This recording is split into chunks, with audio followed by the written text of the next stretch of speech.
আওয়ামী লীগ কিন্তু মরে যায়নি। আওয়ামী লীগ এই দেশকে, বাংলাদেশকে স্বাধীন করেছে। আওয়ামী লীগকে শেষ করা সম্ভব না।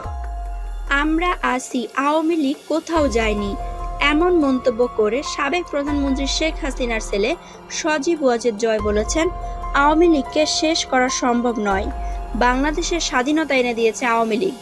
বুধবার এক ভিডিও বার্তায় এসব কথা বলেন তিনি। শেখ হাসিনার সরকার তথ্য ও যোগাযোগ প্রযুক্তি বিষয়ক উপদেষ্টা ছিলেন। শেখ হাসিনা পদত্যাগ করে দেশ ছাড়ার পর সজীব ওয়াজেদ বিবিসি ওয়ার্ল্ড সার্ভিসকে বলেছিলেন, তার মা আর রাজনীতিতে আসছেন না।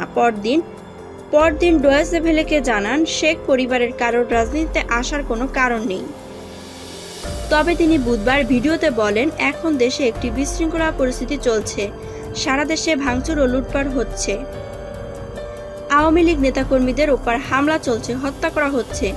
আওয়ামী লীগ দেশের সবচেয়ে পুরনো এবং বড় গণতান্ত্রিক দল। আওয়ামী লীগ কিন্তু মরে যায়নি, আওয়ামী লীগ এই দেশকে স্বাধীন করেছে। আওয়ামী লীগকে শেষ করা সম্ভব নয়। শেখ হাসিনার পরিবার রাজনীতিতে আসবে না।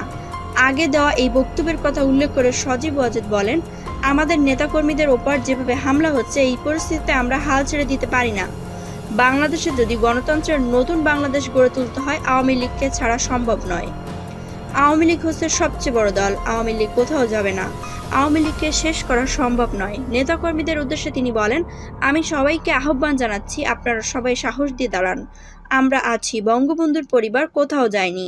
আমরা আপনাদের সঙ্গে আছি। দেশকে, আমাদের নেতাকর্মীদের ও আওয়ামী লীগকে রক্ষা করার জন্য যা প্রয়োজন তা আমরা করতে প্রস্তুত। সজীব ওয়াজেদ বলেন, এই যে আমাদের বর্তমানে যারাই আছেন ক্ষমতায়, তাদের আমি বলবো, আমরাও একটি গণতন্ত্রের সুশৃঙ্খল ও নিরাপদ দেশ চাই, জঙ্গিবাদ মুক্ত, এবং তার জন্য সবার সঙ্গে আলোচনা করতে প্রস্তুত। শুধু তারা যদি জঙ্গিবাদ ও ভায়োলেন্স, সহিংসতা বাদ দেন। শেখ হাসিনা মরে যাননি, আমরা কোথাও যাইনি। বাংলাদেশে আওয়ামী লীগ ছাড়া গণতন্ত্র, নির্বাচন সম্ভব না।